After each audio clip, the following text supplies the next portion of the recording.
All right, welcome everyone to the round two of the NAPAC USA virtual town hall meeting. Again, this is round two. We are in for a treat, ladies and gentlemen. We have some dynamic candidates with us today, ranging all the way from California to DC and Delaware. So that's the whole country. We're happy that you're here today. My name is Akindele Akinyemi. I am the National Political Director of NAPAC USA. For those who are new to this platform, that's the Nigerian American Public Affairs Committee. And so what we're gonna do right now is jump right into our program, so we won't waste any time. We know time is valuable. I'm gonna turn it over to our NAPAC USA president, Dr. Nelson Alua. He's going to give us some opening words, and then we'll go from there. Dr. Alua, is all yours.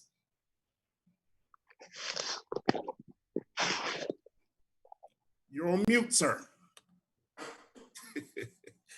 Let me unmute myself. All right. Can you hear me now? I can. All right. Great. Well, thank you very much, Akindele. I can't thank you well enough for the amazing job you're doing. For the technical staff who are behind the scenes doing this great job.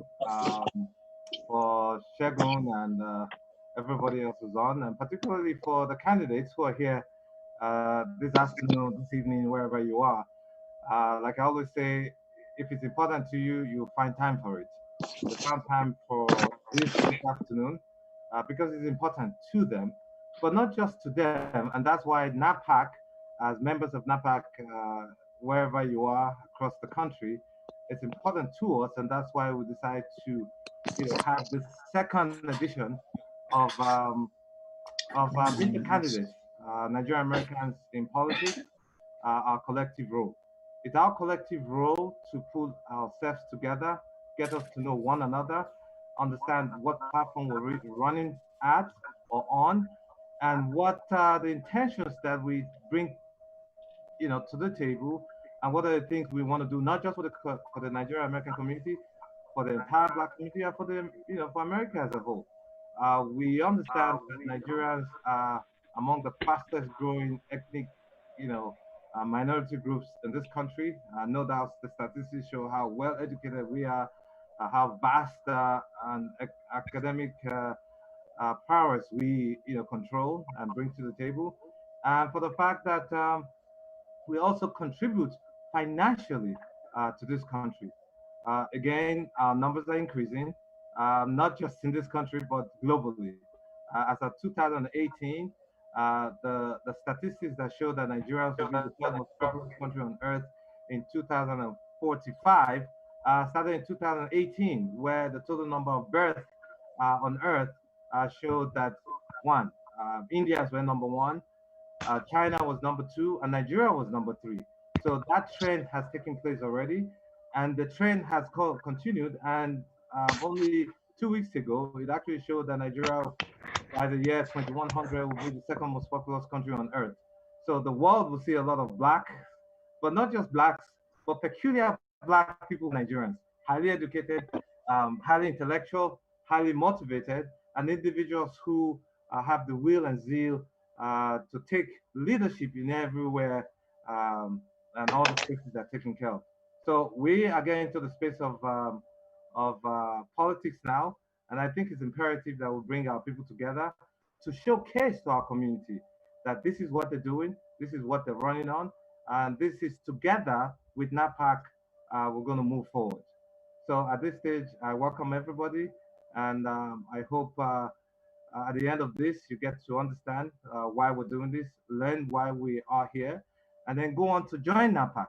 Go on to napacusa.org and see, what we stand for, our motto, our aims and objectives, and I say thank you. God bless you. Thank you, Dr. Alua. Thank you for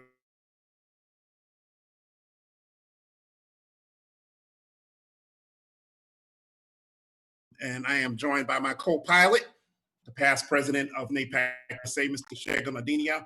We're going to be asking you the tough questions this afternoon in front of our live studio audience. We are streaming live on Facebook and YouTube. And so we do have a worldwide audience. Please make yourself at home and let's take this to the next level. So we're going to jump into the questions without further delay. I'm going to give it first to Mr. Adenia. The floor is yours. Okay. As he said, name is Shegun Adena. Welcome this afternoon. We have an awesome set of panelists, and we're going to talk with them. This is our home. These are our people, and we want to make sure that they get their message out. It's very important that we recognize the step that these candidates have taken is really huge. To serve is not an easy task, and to step up to serve is definitely monumental. Although there are some of the panelists that do have some experience in public office or currently are serving, so we're going to hear from them. So we have 4 panelists here today. I'll start off by introducing Mr. Paul Akinjo. We also have Dr. Oye Owolewa, and we have Esther Agbaje. And definitely, last but not the least, Mr. Wale Adela Gunja. So I'm going to start off with the first question. I want you to introduce yourself, the office you're running for, what motivated you to run, and just give a brief description of yourself, including some of your platform issues. And let's start with Mr. Paul Akinjo.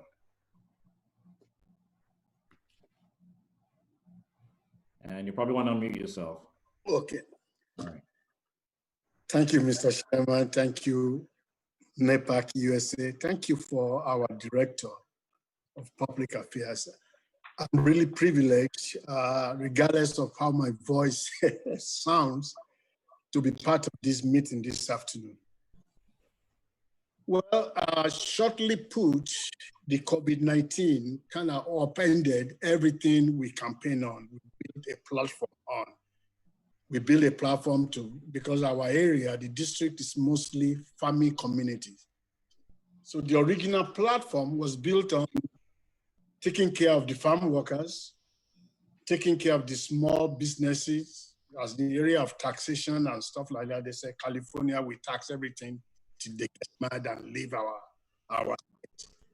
Taking care of our educational system. You notice that in California, especially the Central Valley, we were a little bit behind in everything. Maybe because we have a lot of immigrants in our community. So those were the original platform that we were building our primary campaign upon. Then with the COVID-19, just kind of upended everything that we have planned. Now we are seeing that the fundamental structural foundation of our democracy, our state, our community, it shows that we have not really done anything. We are the most ones that the marginalized community are mostly affected healthcare issues. We don't go to see the doctor because we cannot afford them. These businesses hit. We are the mostly that are not, all our businesses are almost at zero right now as I'm speaking to you. The most of the minority businesses like barbing, salon type of things, we are just under attacks. So healthcare has become a primary issue now. It upended transportation, it upended immigration, it upended all the other stuff that we normally campaign on, how to take care of the people and all those things. If the community is not healthy, you cannot have a healthy economy. That's just, you don't need to be a PhD, apology to the PhDs. I know some of us are. You don't need that to know that if somebody is not healthy, they cannot perform at the optimum. And I'm a typical example. 3 days I have to go to the emergency room 3 times. And that is because I can afford it. There are people that cannot afford it. I say, well, let's sit at home. Let's monitor it. So those are the things that we are dealing with now. So our campaign now has shifted to healthcare, education, and immigration is still primary on us. But the most important thing is that what happens after COVID-19. One more minute, sir. Yeah, unemployment is just staring at us in the face. You know, we say, well, we're going to have increase the unemployment time rate and stuff like that. But what happens is that those jobs that are lost, they might not come back to us. And then we have the hopeless situation that are multiplied now. So all those initial foundations are still there. But justice, criminal justice, racial justice, all those things has come to the forefront now. And that is why the campaign is very, very active in these areas. And I'm here to make sure the District 12, the Central Valley, even though we say we are farmers, we can still produce at the same time advance economically. Okay, thank you very much. Again, Mr. Paul Akinjor is running for California State Representative, District 12. Dr. Owalewa, please go ahead. Same question. Absolutely. And thank you so much for having me here. Can you hear me? Am I Yes, okay? loud and clear. All right, perfect. So my name is Dr. Oye Owolewa. I want you to tell a little bit about myself. I'm running for Congress, the actual role shadow representative of Washington, D.C. So I'm born and raised in Boston, Massachusetts. My parents were born in Nigeria, and they raised me with two principles in life. One, a love of science, and two, the duty to serve your community. So I graduated from pharmacy school in 2014, moved immediately down to Washington, D.C. to make a difference.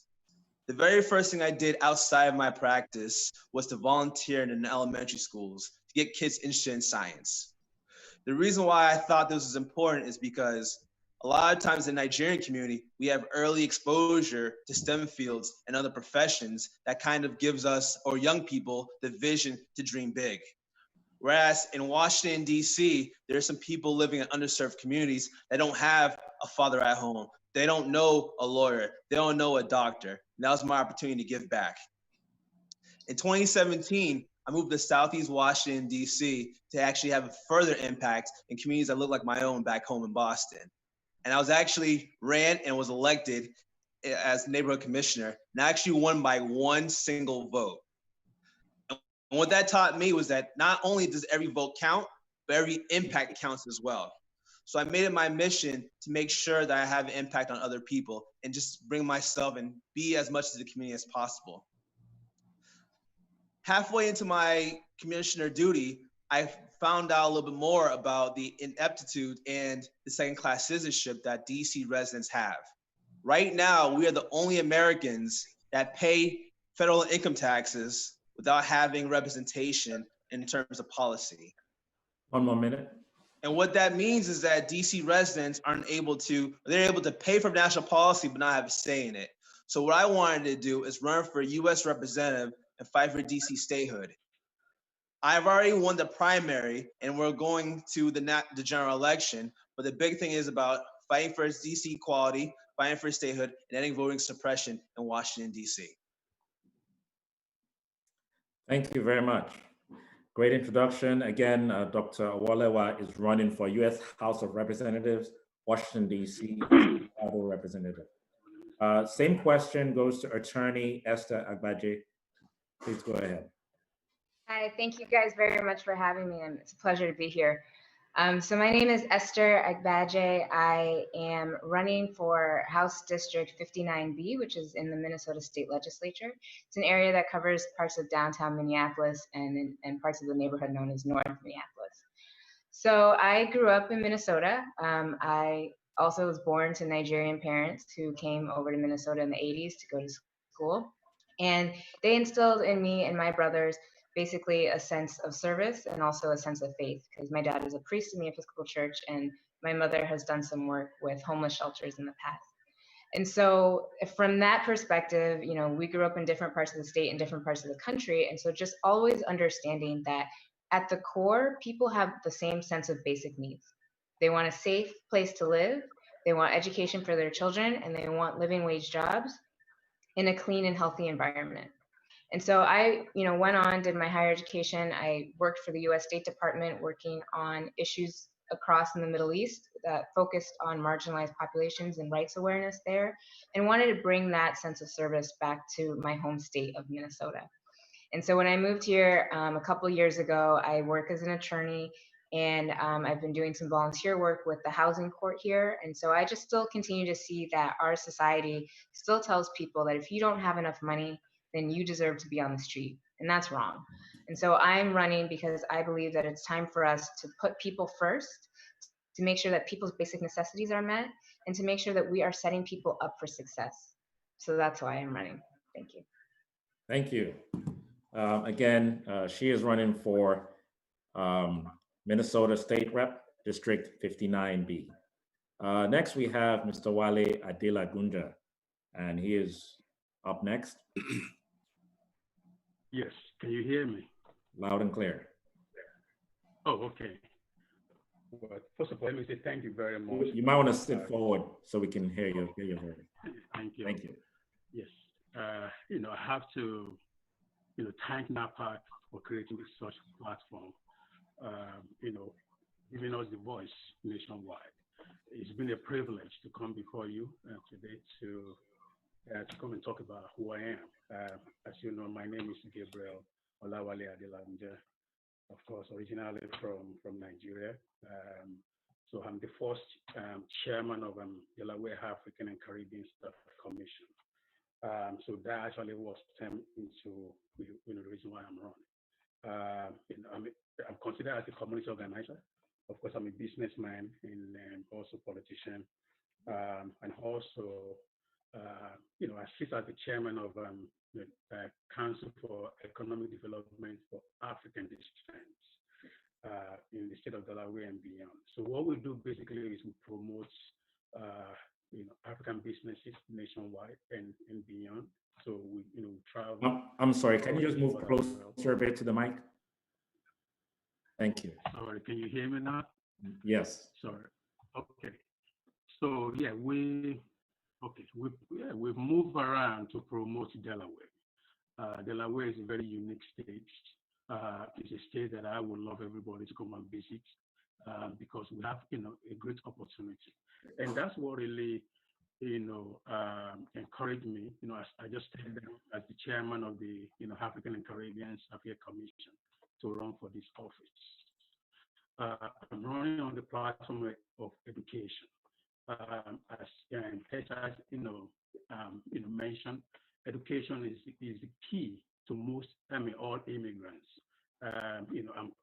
We are the second generation of the immigrant, African immigrants in this country, and then our parents they fought for us to be able to have this opportunity, and I think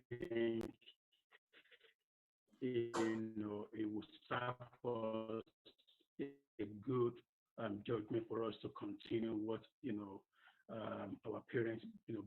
So that's the reason I'm wrong. Thank you. Okay, 1 more minute. Oh, 1 more minute? Okay. I'm pretty much done, but if you want me to continue 1 more minute, I'll continue.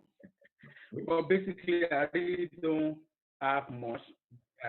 Yes, education, healthcare, and economy, is what my platforms, build upon. And indicate on economy, what we do is that we try to integrate the immigrants into the,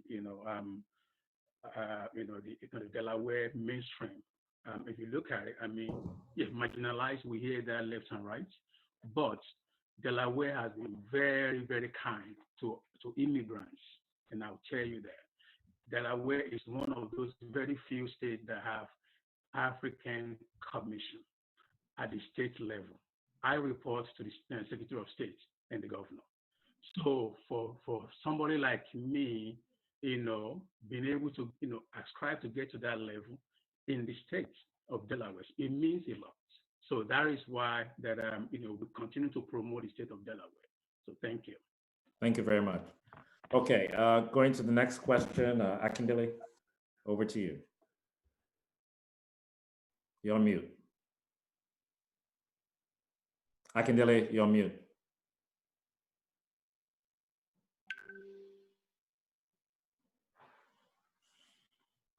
You're still on mute. All right, Charles, okay, there you go. I got it. All right. We're gonna get down. Can everybody hear me? Yes, we can. All right, fantastic. We're gonna get down to the meat and potatoes. This question is for all candidates. What is your position on the Black Lives Matter movement, and what possible effects do you see long-term on policing here in the United States? What are your comments on the recent police brutality events that sparked the protests? I'm gonna start with Dr. Oye. Absolutely, and thank you for that question. I may sound biased, but I do have a Black life, so I definitely support Black Lives Matter. I believe that one really good consequence of this is that we understand the power of the internet. The world is a much smaller place, and now we're having folks who are outside Minneapolis, people from LA, people from DC that are getting involved in this. And I also believe this is an opportunity for us to reimagine the police. The foundation of the American police system was based off of catching slaves, and that has transformed now to catching bad guys. I think we need to reimagine policing as building communities, having an opportunity for people to protect the community and build fostering relationships.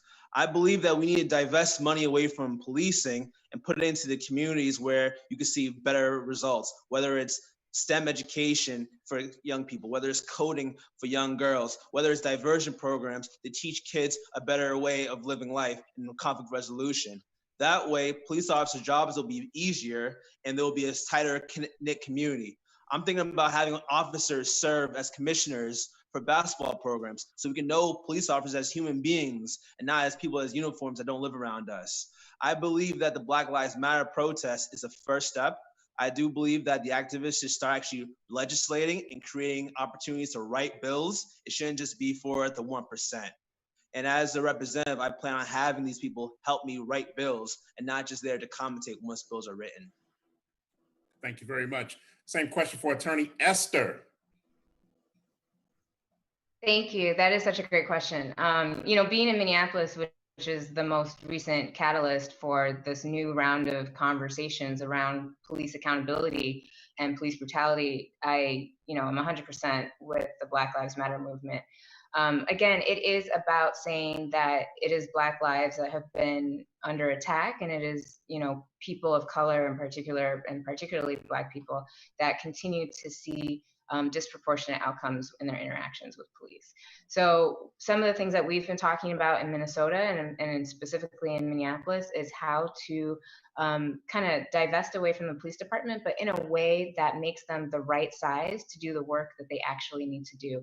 And that means folks make sure that they're focusing on like organized crime or violent crimes, whereas everything else, we should be investing, as Dr. Oye said, investing in housing, in education, living wage jobs. Because again, when people have those things, they're less likely to engage in crime or in harm to their communities. So, and then at the state level, because we wouldn't deal specifically with police departments, but at the state level, we can provide that infrastructure to make sure that cities are able to hold their police departments accountable in the way they want to. And so some bills have already passed, but some of the bills that I look forward to working on in the state legislature would focus on making sure more police officers live in the communities where they're going to police. Any decisions that a city makes about termination of a police officer who's done something wrong doesn't get reversed. And finally, one thing that people are starting to explore is this idea of maybe what it looks like when police officers hold their own professional liability insurance, similar to other professions and other public servants across the state. All right, thank you so much. Mr. Wale, same question. Well, thank you very much for that question, and that's a very good question. And I'll tell you, it's like I'm here to promote my great state of Delaware. We are one of those leading states. You can check, statistically that, we so much believe in communication, build a relationship, and relationship build trust. And the prime example of what really happened, during the advent of, the terrorism in, the Boko Haram. I'm sorry to mention this. We actually have a coalition of community leaders, faith-based organization, law enforcement from the high level, FBI, state, county, and we all come together.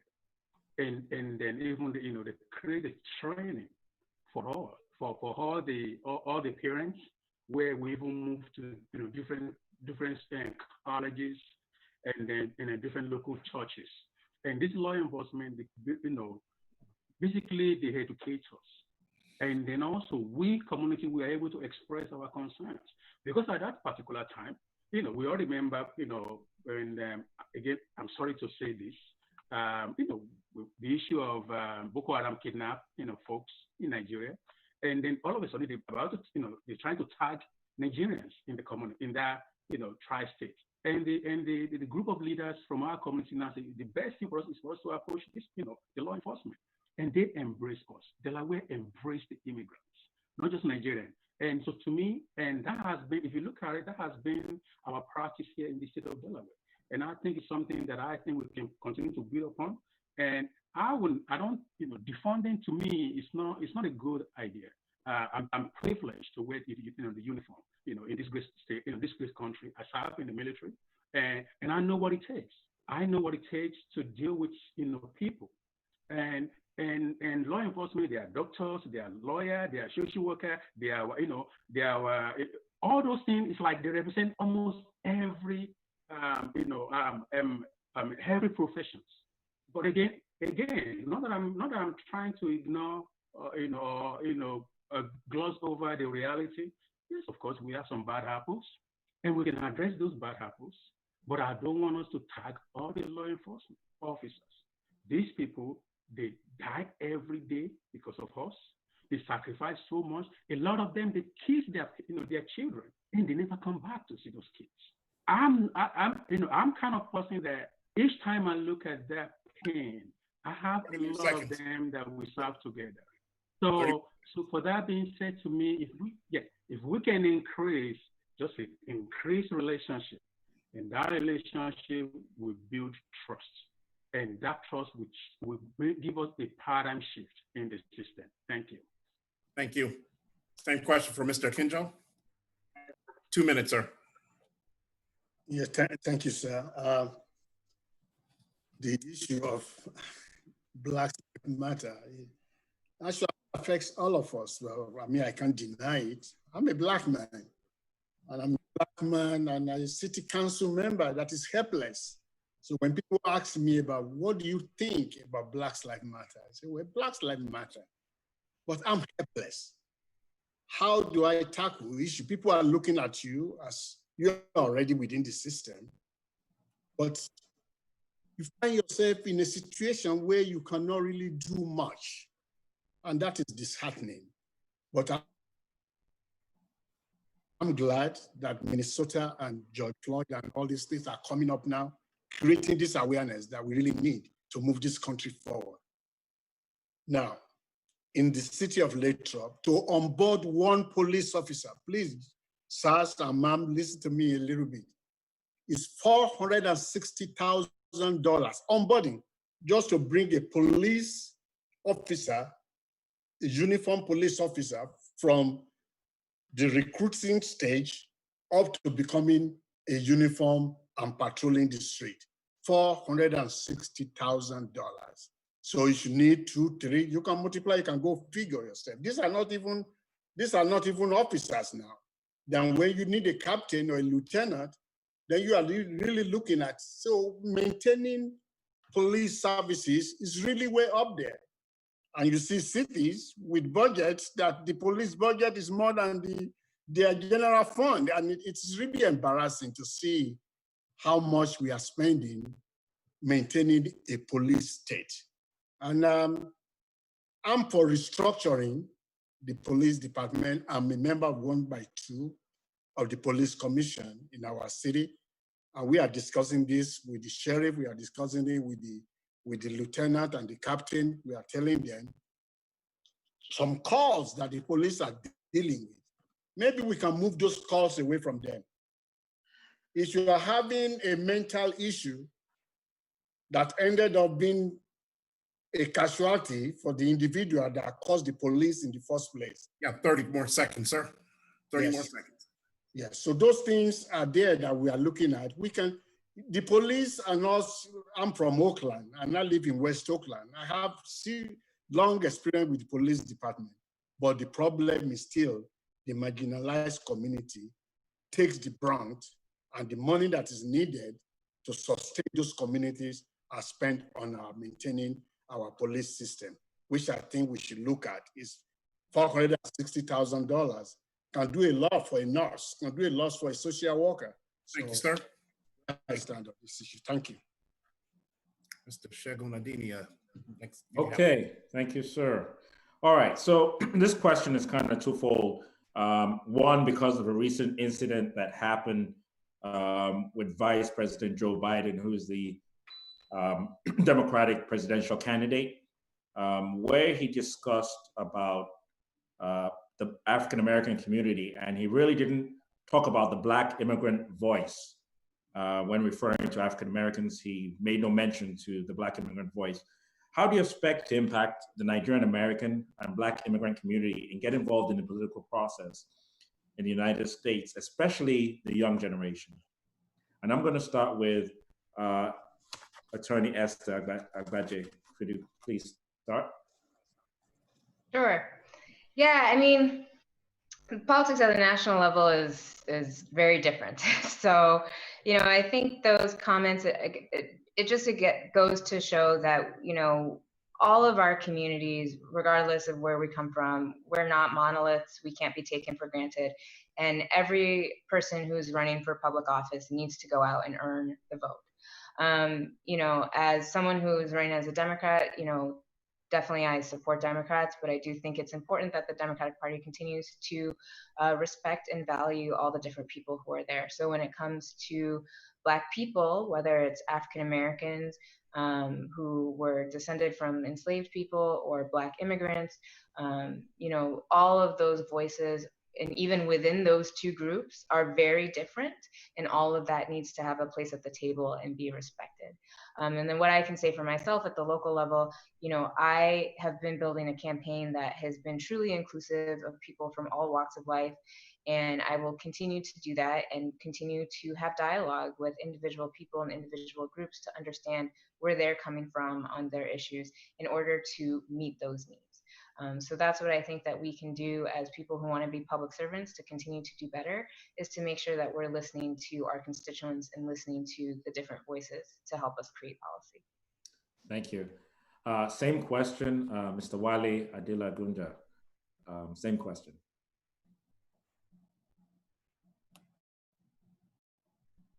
Can you hear me? Yes. Okay, thank you very much. Well, first of all, let me say, Vice President Joe Biden is, the candidate coming from the great state of Delaware, and I'll tell you categorically that I've been very privileged to work with him. So I was in South Carolina as an immigrant. You know, we mobilized South Carolina. I mean, we saw the results. I was in Charlotte, North Carolina. I was in Alexandria, Virginia on the Victory Nights. And from there, you know, we opened the headquarters together in Georgia, Atlanta. That's when I saw, you know, your Spaniard, Chegwande team. So, and that was when I saw you that you were running. And from there, I went to Alabama. So I'm saying that to say that Biden is one of the finest politicians you can ever meet. And I'm giving you, actually, he's the one actually paved the way for us here in the great state of Delaware. I remember the first day they introduced me to him. I mean, he greeted me like he know me for a long, long time. I'm saying that to say this, that the platform is there if we want to get involved. We just have to be with the right people. And, and then also, like Hester said, I mean, we are intelligent enough to do our own research. So, and from day one, like I said, so, I mean, look at me, being the chairman of an African commission in the state of Delaware. He is our leader. Joe Biden, let's forget about what people are saying out there. Even NAPAC, you have equal, right and opportunities to be part of it. If once they know that you want to be part of it, they can reach out to you, and the platform is there. And we have a coalition right now that going nationwide for Joe Biden. And I think, I mean, we all know. Okay, so if we compare and contrast, we can see that Joe Biden is for all of us.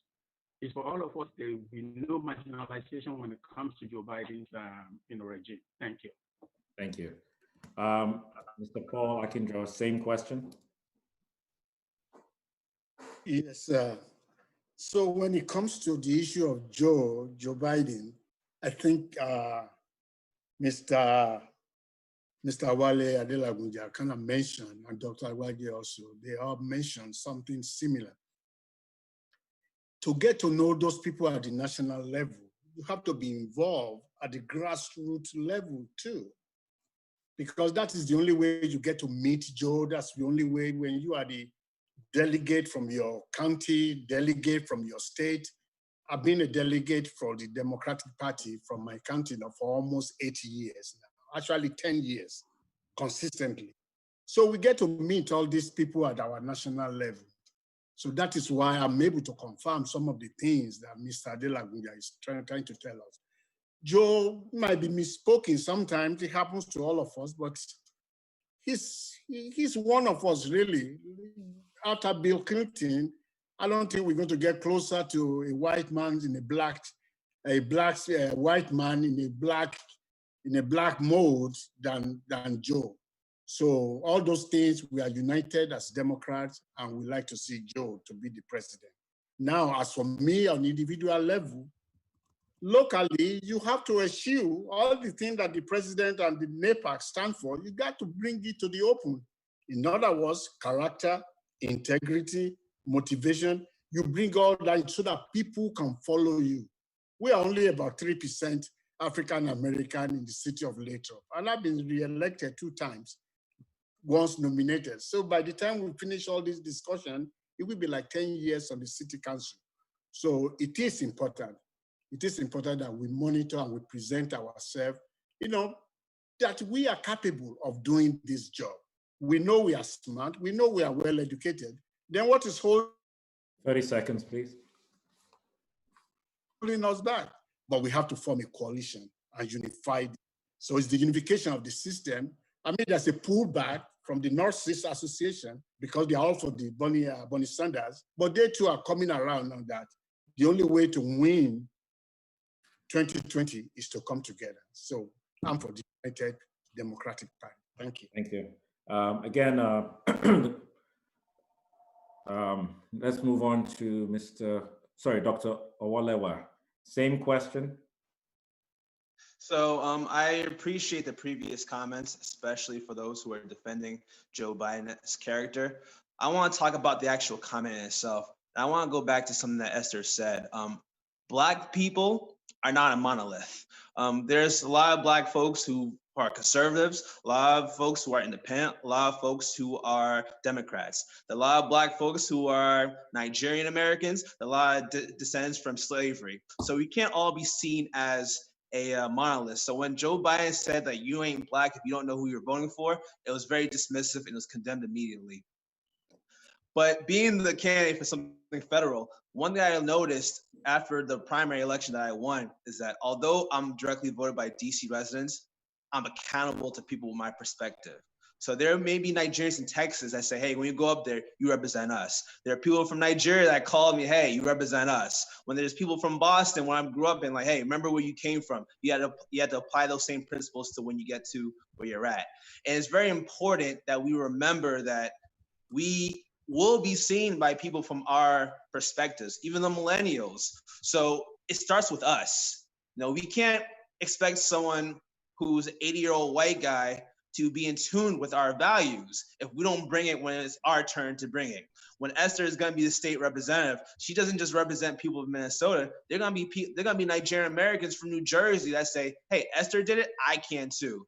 So it really begins with us. I'm proud that we're all here. I'm proud that we're all on our journey to victory, but the fight doesn't stop there. I believe that we will be examples for the next generation, especially with the internet. No, there's nothing done in quiet. So the bad that we do will be shown. More importantly, the good that we do will inspire the next generation and create a more fair society today. Thank you. All right, I can get it over to you. All right, thank you very much. All right, everybody, what is your position on the devastating effects of the COVID-19 pandemic in the Black and brown communities? The daily number of cases continue to rise here in the United States. How best can we ease the effects given the varying views on how we should open our schools? I know that's a loaded question, but I think Attorney Esther can tackle that first. You have the floor, madam. Thank you. Yeah, so COVID-19 has really thrown, I think for all of us who are candidates or who have run in 2020, thrown a wrench into all of our plans. I know for me, we had really wanted to run a campaign that was completely grassroots, knocking on doors, out in the community every single day. And that just couldn't happen. But one thing that my campaign was really able to do is actually really pivot on the pandemic issues. And we were actually able to provide resources to people by providing them that information. We were at food distribution centers. We helped with volunteering in the community in order to make sure that people had what they needed to survive through the pandemic, as well as the added protests that came afterwards.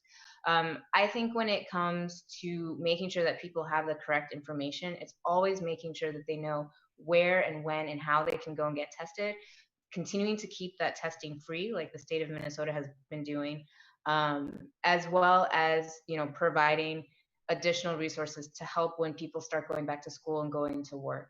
Right now in Minnesota, the plan is that different school districts can decide based on the case levels they have and the needs that they have. And at least in the city of Minneapolis, it's going to be very important to make sure that our students, particularly Black and Brown students, have the technical devices that they need, have access to broadband internet, and that their teachers do as well. So that way they can help teach them during that time period when we're going to be, looks like a mix of distance learning and in-class learning. And we're going to continue to need to provide food for students. We're going to need to provide youth after school programs. And these are things that we're going to have to think about on a continual basis with COVID, especially because we know that it is a disease that unfortunately disproportionately impacts people of color, people who look like us, for a variety of health disparity issues that I'm sure we'll get into later. All right, thank you so much. Dr. Oye, you have the floor. Absolutely. And this is actually a really important topic to me because I'm the only one here that lives in the district and not in the state. So when the CARES Act first came out to combat the coronavirus, all the states received $1.2 billion and all districts received less than half than that. So usually when it comes to how much tax we pay, we're treated as a state. When it comes to protections, we're treated as a district. So what that meant was that we were handicapped in our way of fighting the coronavirus. Number one, we don't have control of our National Guard. So instead of setting up infrastructure to help us out, they're over here beating up people who are protesting. Number two, we can't control our budget. So whatever the federal government wants, they get. Number three, we don't have control of our criminal justice system. So instead of diversion programs to teach kids the best way to live their lives, we're locking people up at disproportionate rates. So the aspects of DC just became a lot more dire because unlike other districts like Puerto Rico and Virgin Islands that's surrounded by water, we're surrounded by Maryland and Virginia. So what happens to those two affects us. So it further highlighted the need for DC to become a state and also the ability for us to kind of control our own destiny. In terms of schools, I'm fully supportive of whatever the school administration wants to do. So right now, they're actually trying to do more virtual. Our mayor was trying to find a way to kind of have hybrid in-classroom assessments. I don't believe that's a good idea. I believe it's actually much better investment to pay people to stay at home than to put bus drivers who may have medical issues, a lot of DC residents live in multi-generational households, so you're putting old folks at risk, and it's just going to be a mess if we try to have students come on one day, have students come on the next day. So I try to I feel like the best way to do this is through a safe, practical manner in which people are able to learn from home, and also to address a lot of these systemic issues that's affecting us, especially in Southeast DC. All right, thank you so much. Same question for Mr. Wale. 2 minutes. Thank you, Mr. Kelly. I think, yes, I have to, basically I'm here to talk about Delaware. So what we're doing in Delaware has been working for us. So science is the key. We follow what science advises to do. And that has been, the model that we've been implemented from day one. And we've seen a drastic change, and also we make sure that we provide all the resources from the state level to the county and the city, and then also there's always we always have meetings where we try to capture all the areas that still need more improvement, and then we make sure that we provide all the resources. And for instance, the immigrant community also, we have a liaison that is always coming to us on a regular basis. And that whole, the coalition has been a model that, been very, very, helpful and very consistent. And then with the school reopening, of course, what we are trying to do is, of course, is that, we try to do like maybe 2 days, virtual and then 2 days, in school. But at the same time, we try to be in cognizant of, what the science, is advising. So basically, so far, I mean, if you look at it statistically, we've been doing extremely well compared to other states, within our, geographical area. So we continue to work on our strategy, and which has been very, consistent with us, for us. Thank you. Thank you. Mr. Kinjo, 2 minutes. Yes, sir. Excuse me. I think the COVID-19 response at the national level has been a disaster. Not only was it a disaster, porting it to the states to handle without any support or minimal support has really created a very disastrous situation for both the state and the counties. As you all know, California, we were doing well because we were following the guidance that the federal level gave us. So we were following and we're doing well. Then it became a pressure cooking situation. It gets hotter and hotter and wanted to burst at the seams. So the government has no choice than to let loose some of these things.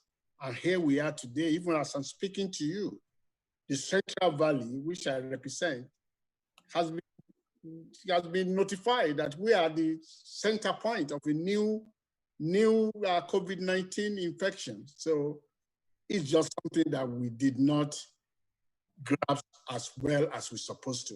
It has cost the city of Lathrop 1.5 million in trying to reestablish small businesses. The local mama and pop restaurants, they can't. There's just no way for them to survive.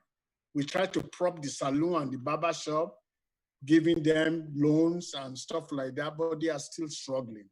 So the COVID-19 has affected majority of the marginalized community, the colored, Black and colored and indigenous people in our farming community also.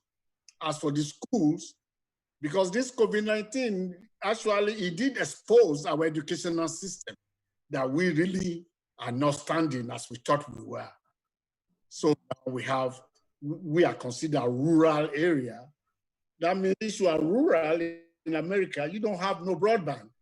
How do you conduct schools or education without broadband? So we are really in a tight situation. The school system, I think we should get the community healthy and keep the children at home for now while we work on how to get everybody the tools that they need to be able to survive remotely. Remote education is fine, but even with our system, now you can see how jerky the system is sometimes. So how do you do a mathematical presentation with all the situation that we have? Mr. Kinjo, your time is up, sir.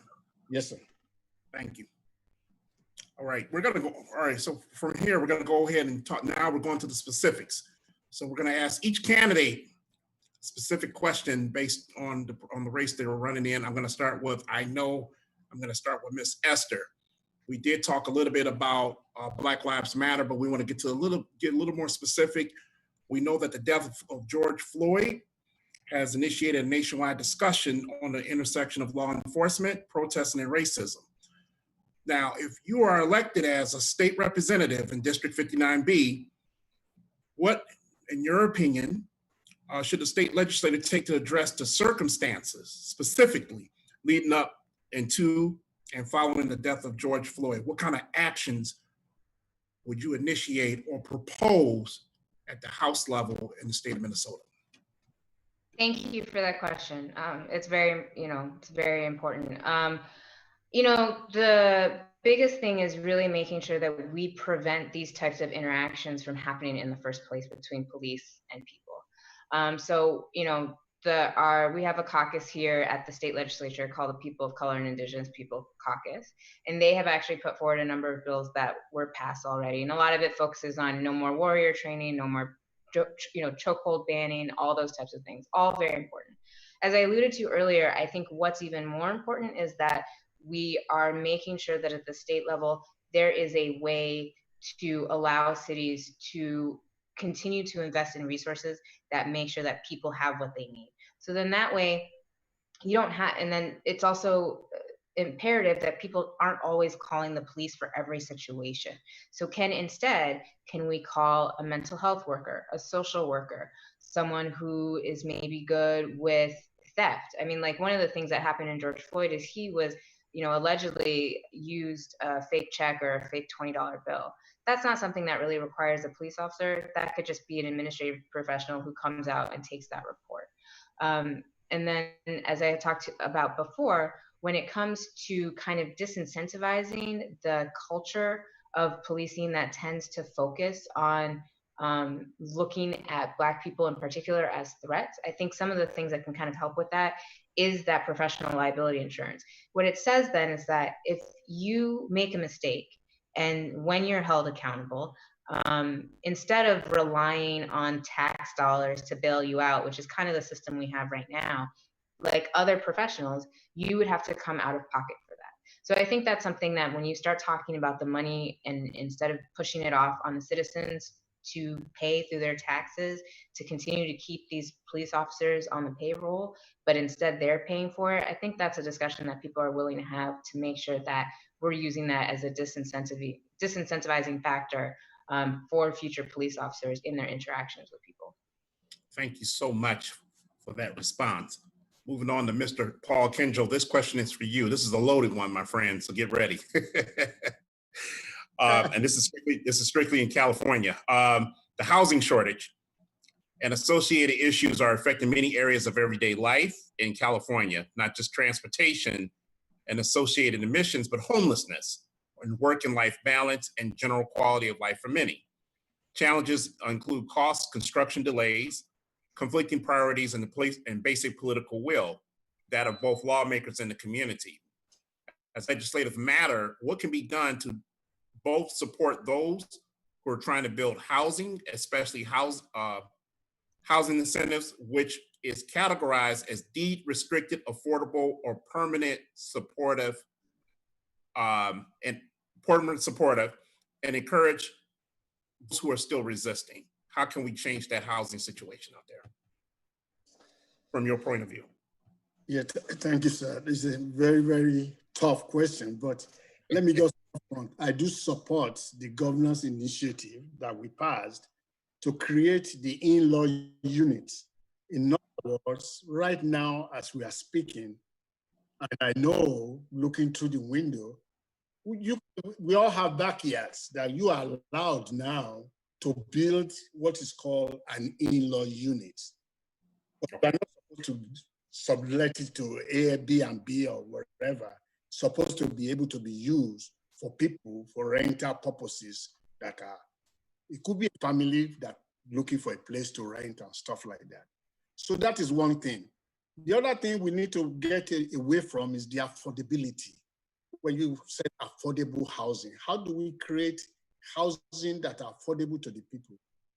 In Metro, you have to be in the ranges of 420,000 range to buy a newly built home. To me, that's not affordable. So we need to look at the income level, we need to look at the community that we are building on, and make sure that a particular section is devoted. You see, builders are not going to devote certain amount of homes unless they have an incentive. So we need to push for incentives for the builders so that they can build or set aside 25% of a particular unit area for for affordable housing, which means you'll be building from 422,000 to about 220,000. Still a little bit high, but you can keep your teachers, you can keep your nurses, you can keep all your essentials that support your community. You can keep them within a reasonable distance from the community, and the community will continue to thrive. So those are the things that are there, but with the COVID-19, Now we are saying that we need homes for our farmers. This is not the thing that we had in mind before, while we were fighting this affordable housing unit. So now the farmers now, and they need the farm workers, really. The farmers are the one making all the money. The farm workers now need homes to stay. 30 seconds.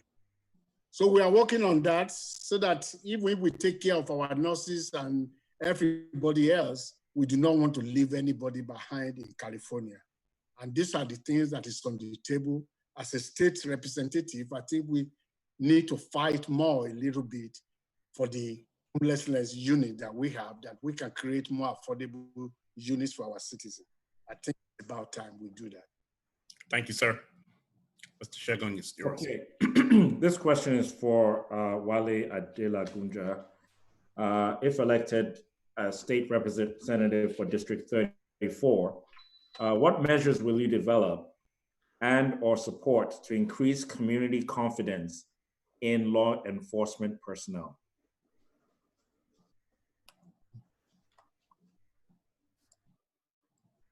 Very much, Shegun. Like I said earlier, we talk, in terms of, we're talking about the brutality, police brutality. So I talked about, bringing together, create a coalition. Right now we are doing that currently, and in District 26, where we bring coalition of, the leaders, community leaders, in the law enforcement. So we have a community outreach. So I'm going to increase on that, and I'm going to make sure that every voice must be heard, and then making sure that we come up with a comprehensive bill that will improve the livelihood of my people, the people in my districts, and that's what I would do. And then also I will continue to make sure that I increase the relationship with the law enforcement, because also sometimes we need to have a strong relationship with them. We need to hear from their side also. Some of them, basically, they are going through. So, how they say sometimes most men, they don't like to talk about their health issues. So I'm going to try to put some mechanism in place where we address all these issues, because it's very, very important. So if some people are going through depression, and then you have allow people like that to wear uniform and go to work, and sometimes when something triggers them, they will misbehave. And those are the things that we want to put some, a system in place where we improve that. And then we also encourage law enforcement to speak about their concerns and their health issue, and the black men also. Let's call it spade a spade. A lot of us, we don't go to see our medical doctors. We don't get checked out. A lot of us, we see it as a stigma. When you say you have a behavioral issue, you have depression, bipolar, they don't like to take medication. So imagine someone with bipolar, or someone that already have some issue in the past, and police just stop him or just ask a simple question. You may see yellow color or blue color that triggers something that happened in the past. So those are the things that we have to find a way to create a platform where we are able to address all these issues in our community. And that's what I would do, as the state rep for District 26. Thank you. Thank you. Next question is for Dr. Owolewa. The U.S. healthcare system should provide a basic level of quality healthcare at an affordable cost to all U.S. residents. Basic healthcare includes disease prevention, primary care, acute long-term care, mental health, as well as health promotion and education. What are your views on this, and how do you expect to address this if elected? So thank you for asking that question. And I also feel very passionate about this, given that I'm also a community pharmacist. And I can see the disparities versus people who have the funds to take care of themselves versus not. Oftentimes, it's not necessarily a racial issue when it comes to healthcare. It's a financial and access. Unfortunately, with our conversations about health insurance, people equate that with healthcare access, when insurance just had to pay for it. For example, healthcare insurance or Medicare for all is good because when everybody is covered, the costs go down and the quality and outcomes go up. Right now, our national conversation is backwards. We're talking about how we're paying for it and using that as an excuse for why people don't deserve good health care. I believe that's immoral. I believe healthcare is a human right. I believe that having internet access is a human right. I think having housing is a human right. So once elected into office, I'm going to definitely push for Medicare for all because it works.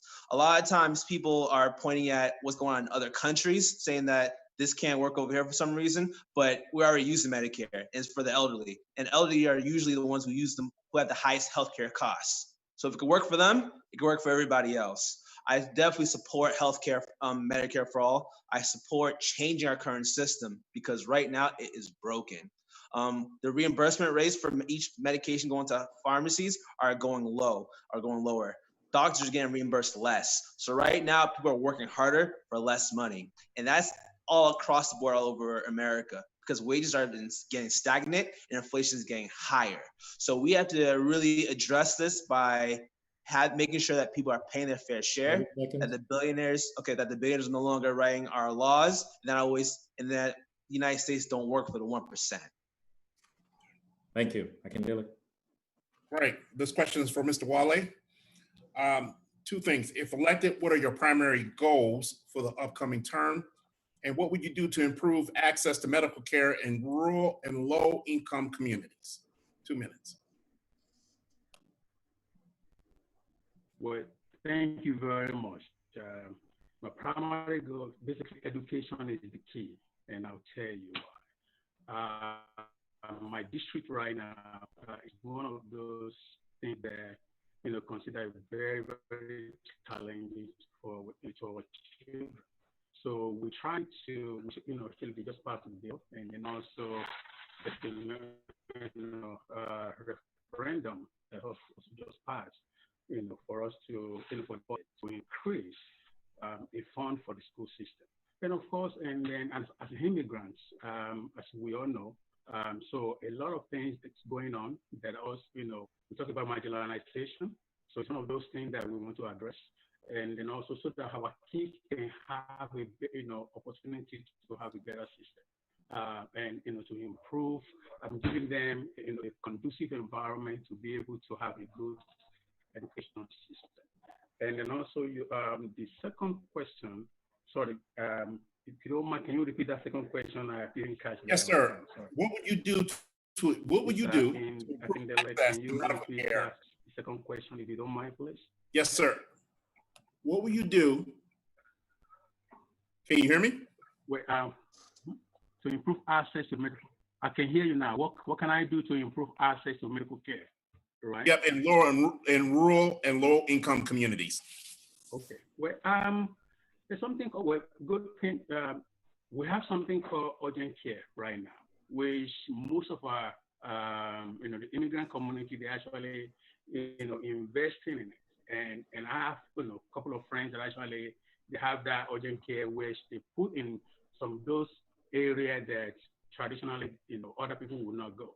So those are the things that I will continue to to invest in, and also to see how we can pass a bill that is to provide funds to support those people that are actually willing to go to that such environment to be able to create their own urgent care system. So, and that has been showing a lot of improvement. We have been seeing a lot of a drastic change in the healthcare system, and all of our people as well. They are able to, even without having insurance, they will go there and pay, and a fraction, and they will be seen by by medical practitioners. So those are the things that is going to be my focus, when I'm elected. Thank you. Thank you, Mr. Shegun.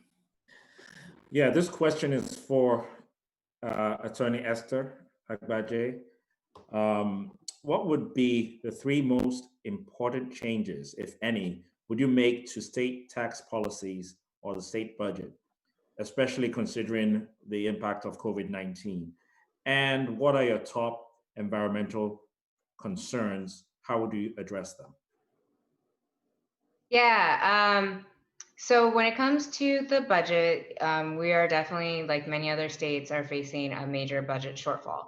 But to me, I don't look at that as an opportunity to be, we should, look at it as scarcity and then we should figure out ways to cut everything. Instead, what we should be looking at is how can we continue to increase revenue. I think one way that we can do that in Minnesota is through our corporate tax revenue. We have a pretty low rate right now at about 9.8%, but in the past, Minnesota's been up as high as 12%. So I think we need to continue to look at that and increase that and make that a larger part of our revenue for our budget. I think other parts of our budget is going to continue to look at how we spend money on education, how we spend money on health and human resources, and are we spending that money in the right places? So rather than maybe some larger administrative programs that may not be providing the results we want, are we actually putting it in things that will yield results immediately, such as building more public housing so we can more permanently house people so we're not having to rely on encampments and shelters? Are we putting money towards education and our teachers and ensuring that all of our students have the same opportunities and access and potential to succeed? And then finally, are we working with local businesses? Are we looking at like what can be now called the care economy and making sure we have enough contact tracers for COVID-19, people who can work in the healthcare industry because we have so many people who are dealing with the after effects of COVID-19 as well as other diseases. Are there ways that we can have members in the community helping one another? Those are things that we can look at as jobs to help get people back to work and kind of help with enhancing our economy. So those are the things I would look at when it comes to the budget. On environmental justice, I look at that as how do we have healthy and regenerative and nourishing communities. Part of the thing that I think makes it really hard, particularly for people who live in my district, is there have been communities there that are traditionally lower income and traditionally predominantly Black, and they have usually been sites of toxic waste. We have found buildings that have lead in their water, and we also have a trash incinerator that is still continuing to blow particulates into the air that's leading to higher rates of childhood asthma in this area of Minnesota. And so the things that I want to do there is to make sure that we're cleaning up these spaces. So we're taking the lead out of the water, we're making sure there's clean water, and we're working to get towards zero waste. So we don't need a trash incinerator anymore, so our air can be cleaner.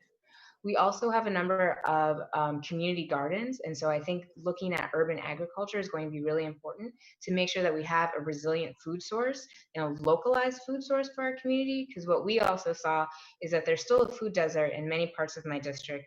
And when the protests happened, a lot of grocery stores shut down. And so we need to make sure we have a localized food resource that we can scale up so we're resilient in times of natural disasters or in times of protest and when things are happening. So those are the kinds of things I'm looking at when it comes to environmental justice for my community, and I look forward on working on those issues. Thank you. Akindele. All right, Mr. Kinjo, question for you. How do you propose to engage communities to build up, not out, and at least develop, if not implement, a public transportation plan if you're elected as state rep? Thank you for that question. If you notice, like I said, that the COVID-19 changed our a little bit. I'm actually on the transportation board county and the Bay Area County to link the valley. It's called Valley Link. You can look it up, valleylink.org, to link Valley Link with those people in the Bay Area. Started on these, and just like we are saying, the governor is telling us that 54 billion budget short, this might not work. We need to get ready how to move people. We are mostly sleeping community and getting our vegetables and fruit and our nuts, everything that we build, that we grow into the areas or to the shipping terminal in Oakland. We do have a shipping terminal here in Stockton that needs to be upgraded so that we can send badges and stuff like that. So these are the things that I was working on, that we can build a rail system that will link the valley to the area and ease the congestion and assist the student and assist the community in moving from one place to the other. You have to be able to move people. We are talking about healthy people now. You have to be able to move goods. We are talking about interstate commerce. All these things are built into the transportation system. But what we find out is that we have been collecting toll fees on each and everybody we can find, and nothing has yet been improved yet. So for now, the state has given us, I'm a member of that board. If I'm elected, it will even speed up the situation forward, that maybe we scale back from 20 years to 10-year plan. That way we can start to build gradually. But it has been approved. Transportation is one of my main agenda for the Valley, and it has been approved by the governor, and we are working on the Bay Area, Valley Link, and all the rest of interested parties. All we are waiting for is an improvement in a healthy economy. And I pray, and I'm not wishing things away, that with a second, sir. Yes, sir. That with a strategic plan to get rid of this COVID-19, that we will be able to resume active participation and encouragement to build the Valley Link. Thank you, sir. All right, thank you. All right, Shegun.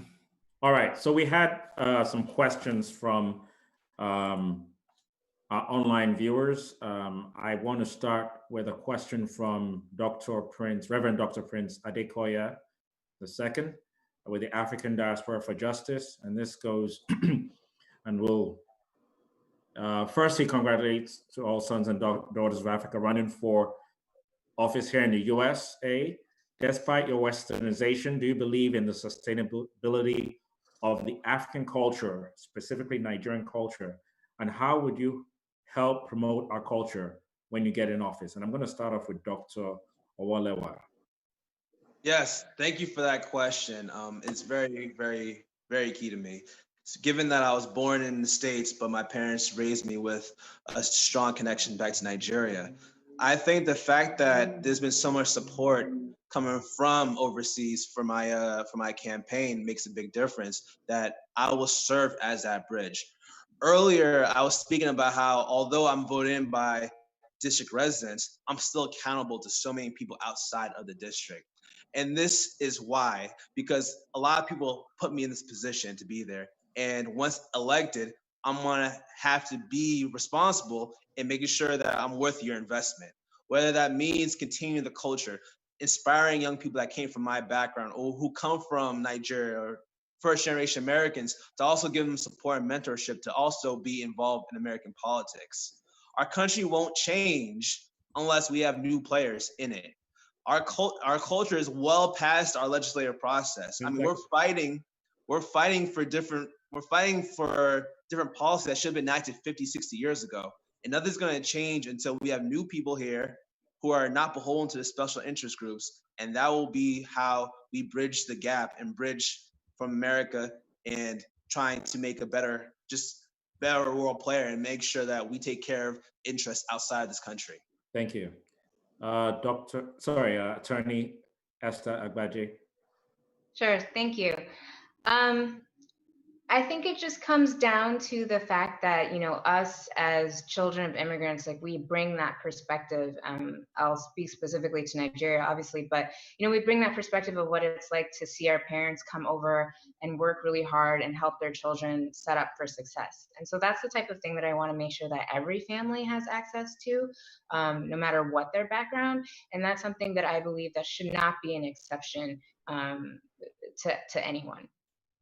I also think it's important not only to promote Nigerian culture and inspire other Nigerians, inspire other first generation children, but also to be that bridge and that connection between our African American brothers and sisters as well, because a lot of so many of them are very interested in Africa and sharing in that connection, and we also should be interested in their lived experiences and their background, because I think that will help us to be able to kind of present a more unified voice as Black people and what the needs of Black people are in each of our districts, in each of our states, where we know that we continue to still face issues with disparities with the majority group. Thank you. And let's go to Mr. Wale Adela Gunja. Yes, thank you, Shegun. I really appreciate this question because, culture, that's my identity. And I've been very fortunate to be part of Egbe Omo Yoruba, in North America, and also part of Odua Foundation. So those are my roots. Those are the organizations that actually grown me to be where I am today. I can also be telling you that we also, we have Oshun Oshogbo, festival in here in Delaware. We have a sister city, which is Wilmington, Delaware, is sister city to Oshogbo, Osun State. So, and then of course, we also celebrate the Odun Day in Philadelphia. So listening to all this, and then we have Oni of Ife visiting, and then we also have other leaders. Where I consider myself as a globalist. So as I promote my culture as a Yoruba man, which I'm so proud of, and I also promote other other culture. I have a good friend, from Senegal, from Uganda, from Cameroon, from Ghana, and then we do Taste of Africa, here in the state of Delaware, from one of my colleagues that I was actually sit on the commission board. So I'm saying this to tell you that I'm part of that fabric, and it has been something that distinguished us in the state of Delaware, that has been giving us a good respect and a platform, and as a 10 seconds. Representative, I will continue to promote this, and of course, eventually maybe I'm going to invite you also maybe next year to come and celebrate with us. We're going to be celebrating Odun Day, and then also Osun Osogbo as well. So I mean, if you look at other nationalities, Chinese, for instance, that's what makes them who they are. I have friends in Indian, Pakistanis that we engage with. When I go to their community, I see that their face. Thank you. These also my face, and that's what I'm continuing to do. Thank you, sir. All right, Mr. Paul Akinjo. Yes, indeed, sir. What else? Where else can you display your culture, said in the public view? It used to be, you wonder why. People ask me all the time, why are you in politics? You don't speak the English very well, you have terrible accent, you have all these things, conditions that they have placed as a negative thing to stop us from moving ahead. But I've learned over the years that people actually want to know what you can engage, what you can do for them. So regardless of whether you have the accent or wherever negativity is out there, if your culture, which we have all confirmed today, that our culture has brought us to a certain stage in life where we now understand that the people that has gone before us have done a lot of the work. All we need to do is to improve on what has been done already. People have already died. People have given up everything they had just to make sure that it is possible for me as a Yoruba man to come all the way from Ondo State and come and run for state assembly in the United States. That is to me, that can only happen here in the United States. So the culture is there, and I make sure when I make decisions in the council, I look at my upbringing. Do you decide on what you say now, or do you decide on how you were brought up? Are you going to marginalize people too, you who is already marginalized? So I really try by all means to balance on the city council level on issues and of the agenda that I see that it is not really favorable to everybody. I mean, you cannot make everybody happy, but you can at least, based on our culture, that give this individual a chance. The police issue to me is a matter of budget. They are human beings too, and they have families. It's just a budget issue to me that they have just too much money and stuff like that. So those are the things I looked at to make decision of the council. Okay. Thank you very much. I know we have a few more contributions, but because of time, I'm going to hand over in a minute to Akindele, but I had one fun question. Before that, just want to recognize Mr. Francis Achike. We got your question. Tinu, we got your question. We will post them online and ask our candidates to respond to them. I have one test question, and this is straight from NAPAC USA. And we want to make sure that you guys are ready for the election. And this is the only way, if you answer this right, that we can support you as a community. So I'm going to start with Esther, because you look like you know the question. So the big question is, which one do you like better? Nigerian jollof rice or Ghana jollof rice? You can get me into trouble now.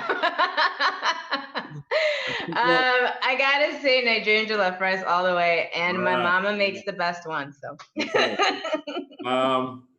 Mr. Paul Akinjo, Nigerian jollof rice or Ghana jollof rice? Now I'm trying to get my appetite back, sir. So of course, Nigerian jollof rice. I hope I can get one soon. Mr. Wale Adelagunja, jollof rice, Nigeria or Ghana? I'll tell you, my wife, always prepare me the best jollof rice ever. So, and she's from Nigeria. So, of course, Nigerian jollof rice. And last but not the least, Dr. Wolewa. Nigerian jollof rice. Okay. Okay, now we have it. It's on Facebook and it's live. So you can get your support from NAPAC USA. So everyone that's streaming, if you want to see this video, if you want to hear about these speakers, go to their websites. Check out our Facebook, NAPAC USA. We also have napacusa.com.org. You can also find out more information about these candidates. Akindele, over to you. All right, just closing remarks. Just 1 minute. Just want to hear your closing remarks, your parting words as we close this town hall. Dr. Oye, your parting words. 1 minute. Absolutely. I want to thank you so much for inviting this platform. We're dealing with COVID-19 right now, so I'd love to see you all in person, but I do really appreciate you providing an online presence. It's allowed us to increase our reach, even though we can't see people physically, and it's been very, very important to my campaign. To find out more information about me, you can go to oye4dc.com. That's Oye, O-Y-E, 4dc.com. You can look more information up on me. You can find ways to support. And again, I appreciate being around other people that inspire me to continue moving. And I really hope to come out and represent you all, not just people in DC, but also people all abroad who share my perspective. So thank you. Thank you. Mr. Wale, 1 minute, parting words. Thank you very much. NAPAC, Attorney Agbaje, Mr. Kinjo, my Dr. Wolewa. It's been a great privilege and to be part of this platform. And I want to thank you guys for the courage that you have, and for giving me this also, this opportunity to be part of you guys. And I really appreciate NAPAC for what you are doing. It means a lot to me, NAPAC. I can stay here all night to talk about you because I know exactly, what goes into this to make this manifestation. And I don't take that for granted at all. So I'm privileged to be worthy to be on this platform. And I will try to do whatever I can, in my capacity to continue to promote NAPAC. Of course, you can visit, my website on gabrieladelagunja.com. And of course, I need your donation, and then I need mobilization from you as well. Thank you, and God bless. God bless. Attorney Esther, parting words, 1 minute. As everyone has said, thank you so much again for allowing us to be on this platform. I think it's really helped to amplify all of our messages and get the reach out. And I am also really grateful to see the outpouring of support from the Nigerian community, especially in Minnesota, but also across the country and of course overseas.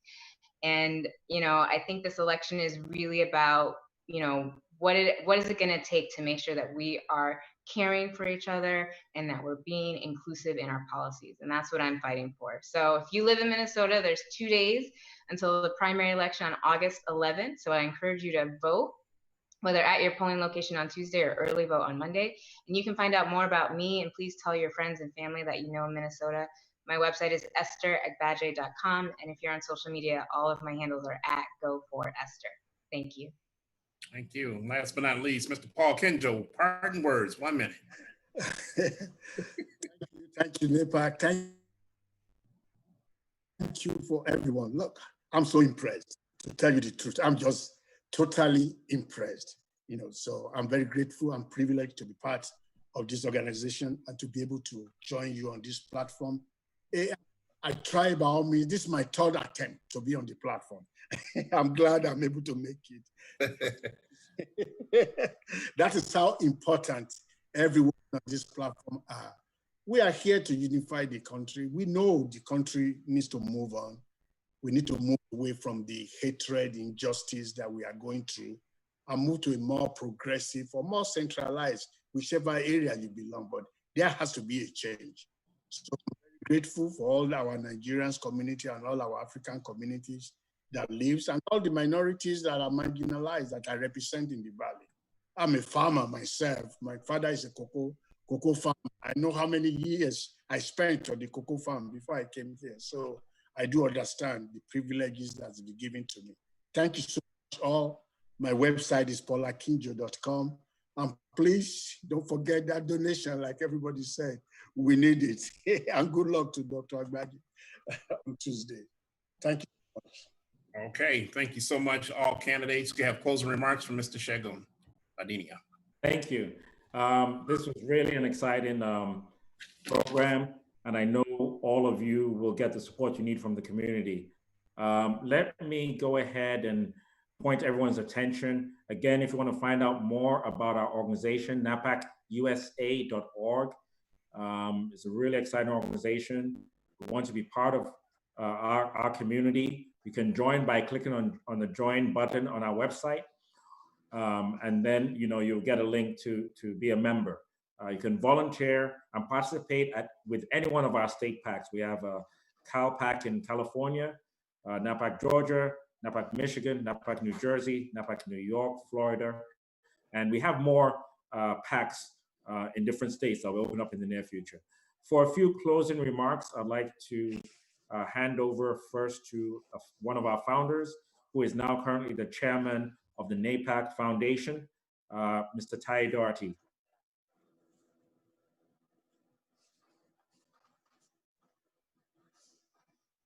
Thank you, Mr. Adeyino.